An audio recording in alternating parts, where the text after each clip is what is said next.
Hello મારી ગુજરાતી મિત્રો, હું છું સાહિલ અને આપણો ફરીથી એકવાર નાનો વ્લોગ આવી ગયો. તો વ્લોગમાં બની રહેજો. તો ગુજરાતી મિત્રો, આપણે જઈએ છીએ ડોબાડા 4 રસ્તા. જોઈ શકો છો ગાડી પર છીએ આપણે. આપણે આવી ગયા ડોબાડા 4 રસ્તા દુકાન પર અને જોઈ શકો છો આ પાછળ દુકાન છે.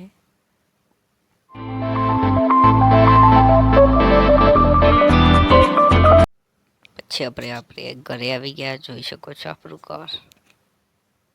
હવે ખાવા બેસી ગયા છે આપણે, તો સવારે મળશું આપણે.